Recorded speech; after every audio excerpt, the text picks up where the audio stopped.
Guys, I think I figured it out. What if Ubisoft is actually the good guys? It may very well be the case.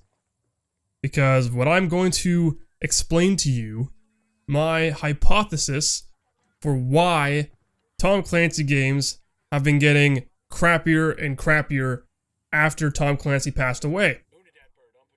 So we all know Tom Clancy passed away in October of 2013.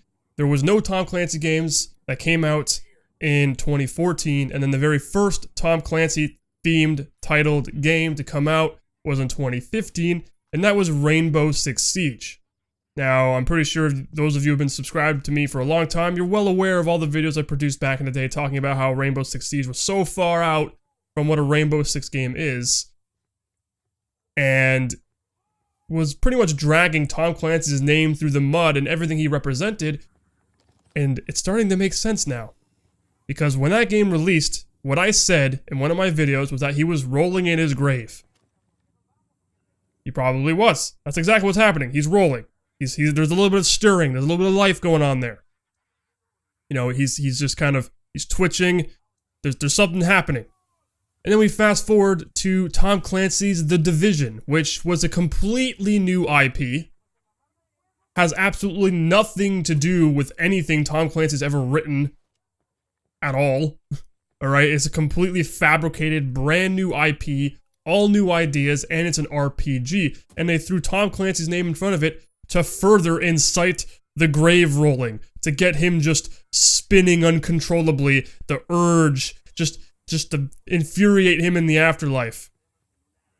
And now, we have Ghost Recon Wildlands coming out. Which, again, goes so far off in a different tangent from what Ghost Recon's about, what Tom Clancy represented when he wanted Ghost Recon to come out back in 2001. So far off the scale that he may very well just come back to life. Ladies and gentlemen, I think Ubisoft is trying to resurrect Tom Clancy so that he can come back to life, kick in the front doors of the headquarters of Ubisoft in Montreal, and be like, I'm back, motherfucker. We're gonna make some good games now. That's what's happening. Makes perfect sense, right? I mean, I have absolutely no, like, guys, try to point out flaws in my theoretical theory hypothesis thing going on there. It just makes sense to me, guys. I mean, it's gotta be what it is. Ubisoft is secretly just releasing these games with Tom Clancy's name in the title just to try to bring him back to life because, I mean, without him, these games are just bad. And they know that. And they can't make a good game without him, so they're like, look, we'll just keep releasing these half-assed products, these hilariously bad products, with his name on it, and he'll be so frustrated and so pissed off, he'll want to redeem his good name. So, thank you, Ubisoft. That's what I think is going on. It has to be. It has to be what's going on. It makes too much sense. Way too much sense for it not to be the case. I feel good now. I feel good that knowing that maybe it might not be this game, not Ghost Recon Wildlands, but maybe they'll come out with a brand new Tom Clancy game. Maybe they'll name For Honor Tom Clancy's For Honor. Wouldn't that be something? Or, you know, they'll come out with Tom Clancy's Assassin's Creed or Tom Clancy's The Crew. You know, they'll just throw his name in front of another title, which has nothing to do with anything he's ever done. And then it'll just incite the ultimate wrath, and he'll come back in a fiery blaze. He'll come back in a chariot made of gold, you know, with like flames falling out, like fucking like afterburners. You know, just coming in from the sky and just land in front of the Ubisoft headquarters, and then just charge in with like flaming armor, like wearing like golden armor. And oh man, that'd be amazing. Like the second coming of Jesus. Holy shit. Anyway. That's pretty much all I wanted to say. There's really, I don't know, guys. It's just, what is going on though? Like, in all seriousness, what is going on with Tom Clancy games? Why does Ubisoft keep putting Tom Clancy in front of the names of these franchises, even though they're so different from the original idea, the original spirit of the game? It doesn't make any sense to me. You know, I look at games like For Honor. You know, Ubisoft tried something new there. They're like, look, let's try a completely new thing And you know what they did? They gave it a brand new IP. They're like, For Honor, that's what it's going to be called. The Division was a completely new thing. Why have Tom Clancy's name in the front of it? I don't understand. Ghost Recon Wildlands, although it's trying to go the Ghosts route, let's be honest, it's so far off from what Ghost Recon's about. You might as well have just, called it something else as well. Like, you could have just given it a different name. I don't know. The original Ghost Recon wasn't even about ghosts, technically. That became a thing in Ghost Recon 2, where it's like, yeah, now we're the ghosts. That's what our unit is. We are Ghost Recon.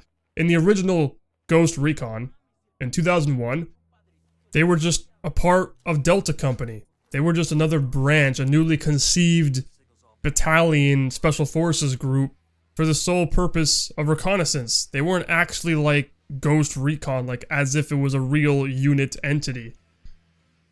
Rainbow Six was a different scenario. Rainbow Six was actually, we are a unit. They kind of turned Ghost Recon into what Rainbow Six originally was, which is its own entity, its own unit that operates internationally. It's a multinational, international unit. And then we had Splinter Cell, which focused on realistic espionage. But, of course, that obviously went a different route as well, but that was before Tom Clancy passed away, so that doesn't really qualify as anything.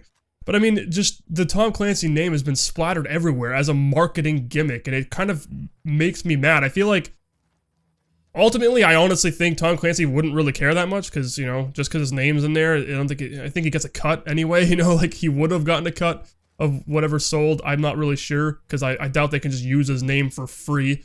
So I think ultimately he didn't really, I mean, I don't think he's really rolling in his grave, I don't think it's really that big of a deal. But to me, it's just, I feel like they're dragging his name through the mud, and a lot of people say the same thing. They're banking on the IP, on the legacy of Tom Clancy for every single game that goes in a completely different, just doesn't follow suit with the spirit of the Tom Clancy name. And they use the same IPs, but they're just banking on these IPs. That's all it is.